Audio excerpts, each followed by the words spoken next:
काल आपण पहिला व दुसरा चॅप्टर पाहिला होतो. आज आपण तिसरा चॅप्टर पाहणार आहोत. Welcome to legendary India study चॅनलवर. आज आपण हडप्पा संस्कृती हा चॅप्टर सुरुवात करणार आहोत. त्यामध्ये हे आहेत हडप्पा संस्कृती, घरे आणि नगर रचना, मुद्रा भांडी, महास्थानगृह, लोकजीवन, व्यापार, त्यांची कारणे. हा नकाशा पाहून घ्या. पाकिस्तान, भारत,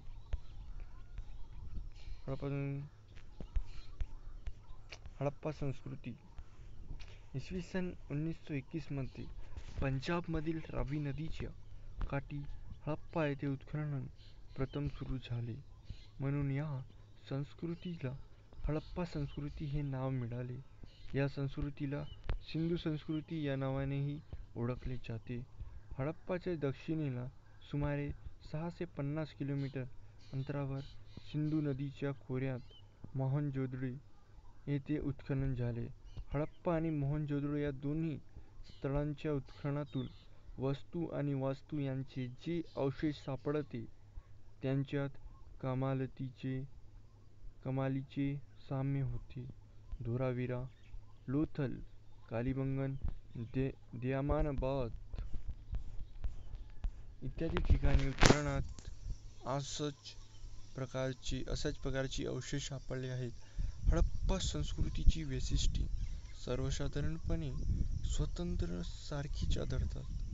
नगररचना, रस्ते, घरबांधणी, सांडपाण्याची व्यवस्था, मुद्रा भांडी, खेळणी, मृतदेह पुरण्याची पद्धत यांचा त्यात प्रामुख्याने समावेश होतो. घरे व नगररचना. हडप्पा संस्कृतीच्या लोकांची घरे आणि इतर बांधकामे प्रामुख्याने भाजक्या विटांची होती. काही ठिकाणी कच्च्या विटा आणि दगडांचा वापरही बांधकामासाठी केला जाई. मधोमध चौक आणि त्याभोवती खोल्या अशा प्रकारची घरांची रचना असे. घराच्या आवारात विहिरी, स्नानगृहे, शौचालय असते. सांडपाणी वाहून नेण्यासाठी उत्तम व्यवस्था असे. त्यासाठी मातीच्या भोजक्या पन्हाळीचा उपयोग केला जाई. रस्त्यावरील गटारे विटांनी बांधून काढलेली असत. ती झाकलेली असत. यावरून सार्वजनिक आरोग्याबद्दल ते किती जागरूक होते ते दिसते. हडप्पा संस्कृतीतील विहीर.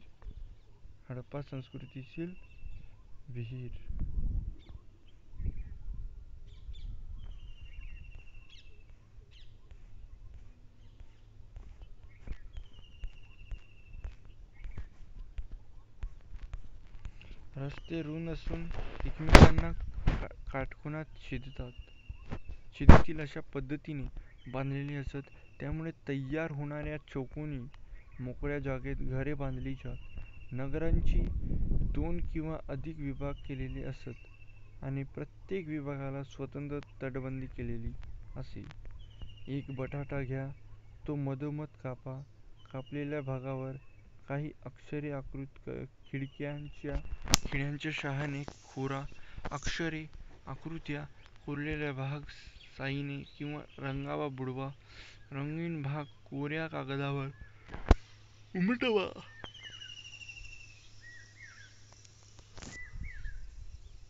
काय होते ते त्यांचे निरीक्षण करा. मुद्रा भांडी. हडप्पा संस्कृतीच्या मुद्रा प्राधान्याने चौरस आकाराच्या सिस्टाईन नावाच्या दगडापासून बनवल्या जात. मुद्रांवर विविध प्रकारच्या आकृत्या आहेत. त्यामध्ये बैल, म्हैस, हत्ती, घोडा, वाघ यासारखे खरेखुरे प्राणी आणि एक शुनकासारखे कल्पित प्राणी पाहायला मिळतात. इतर प्राण्यांच्या आकृतीप्रमाणे मनुष्याकृतीही आढळतात. या मुद्रा ठसा उमटवण्यासाठी वापरल्या जात. मुद्रा. मातीची भांडी कशी तयार केली जातात हे जाणून घेण्यासाठी मातीची भांडी तयार करणाऱ्या कारागिराकडे मुलाखत घ्या. है ना. हडप्पा संस्कृतीच्या स्थळांच्या उत्खननातून विविध प्रकारची आणि आकाराची भांडी मिळाली आहे. त्यामध्ये लाल रंगाचे पृष्ठभागावर काळ्या रंगाने नक्षी काढलेले भांडी आहेत. नक्षीच्या नमुन्यामध्ये माशांची खवले, एकमेकांत गुंतलेली वर्तुळे, पिपळपान यासारख्या प्रतीकांचा समावेश आहे. हडप्पा संस्कृतीचे लोक मृत व्यवस्थेचे दफन करतात. त्या व्यक्तीच्या शवाबरोबर मातीची भांडी पुरत असत. भांडी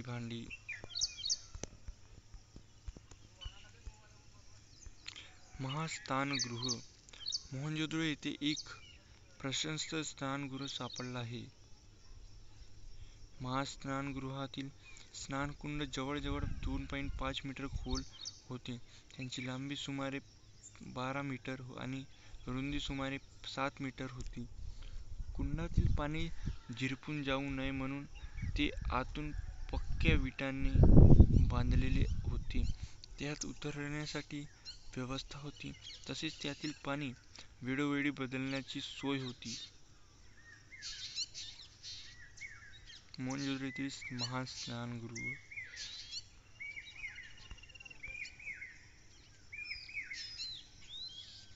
हडप्पा संस्कृतीचे लोक शेती करत होते. कालीबंगम येथे नांगरलेल्या शेतीचा पुरावा मिळाला आहे. तेथील लोक विविध पिके घेत असत. त्यामध्ये गहू, सातू बार्ली ही मुख्य पिके होती. राजस्थानमध्ये सातूचे पीक तर गुजरातमध्ये नाण्यांची पिके मोठ्या प्रमाणावर घेतली जाई. याखेरीज वाटाणा, तीळ, मसूर इत्यादी पिके काढली जात. हडप्पा संस्कृतीच्या लोकांना कापूस माहीत होता. उत्खननात मिळालेले पुतळे, मुद्रांवरील चित्रे आणि कापडाचे अवशेष इत्यादी पुराव्यावरून ते कापड विणत असावेत. स्त्री पुरुषांच्या पोशाखात गुडघ्यापर्यंतचे वस्त्र आणि उपकरण यांचा समावेश होतो. विविध प्रकारचे दागिने उत्खननात सापडले आहेत.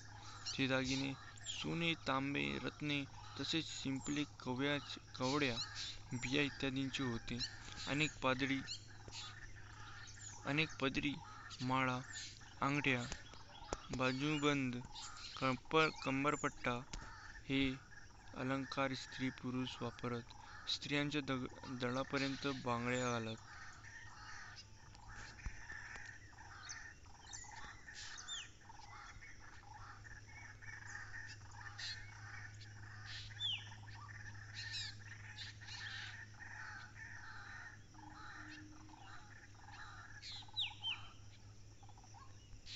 हडप्पाकालीन कलेचा उत्कृष्ट नमुना म्हणजे तेथे सापडलेला एक वैशिष्ट्यपूर्ण पुतळा.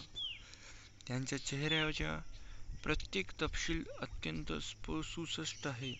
एवढेच नव्हे तर त्याने खांद्यावरून घेतलेली शाल आणि त्या शिलावरून त्रिदलाची नक्षीही अत्यंत सुंदर रीतीने दाखवली आहे.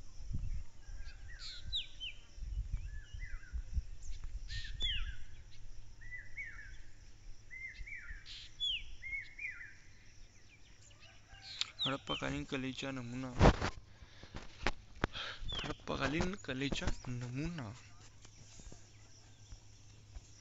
तुमच्या जवळच्या ठिकाणी किराणा मालाच्या दुकानाला भेट द्या.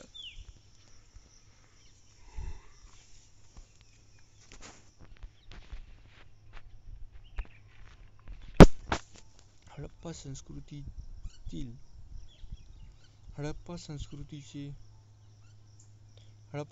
लोक भारतात त्याचप्रमाणे भारताबाहेर देशांशी व्यापार करत असत. सिंधूच्या खोऱ्यात चांगल्या दर्जाचा कापूस होत असे. तो पश्चिम आशिया, दक्षिण युरोप आणि इजिप्त या प्रदेशांना निर्यात होत असे. सुती कापड देखील निर्यात होत असे. इजिप्तमध्ये मलमलीचे कापड हडप्पा संस्कृतीचे व्यापारी पुरवत असत. काश्मीर, दक्षिण भारत, इराण, अफगाणिस्तान, बलुचिस्तान येथील चांदी, जस्त मौल्यवान खडे, मडके, देवदार लाकूड इत्यादी वस्तू आणल्या जात. परदेशाशी चालणारी व्यापारी खुष्कीच्या आणि सागरी अशा दोन मार्गांची होत असे. उत्खननात सापडलेल्या काही मुद्रांवर जहाजांचे चित्र कोरलेले आहे. लोथल येथे प्रचंड आकाराची नोंद सापडली आहे. हडप्पा संस्कृतीचा व्यापार अरबी समुद्राच्या किनाऱ्यावर चालत असे.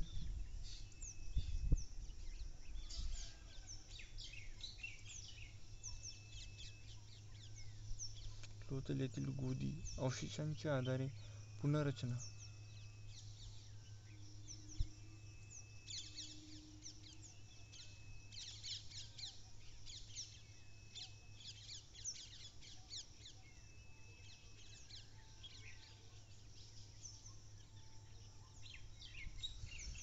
वासाची कारणे.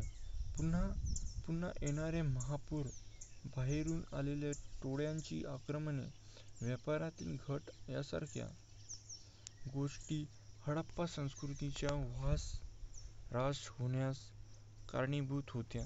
त्याचबरोबर पर्जन्यमाप कमी होणे, नदीची पात्रे कोरडी पडणे, भूकंप, समुद्रपातळीतील बदले यासारख्या परिणामांमुळेही काही स्थळे उजाड झाली.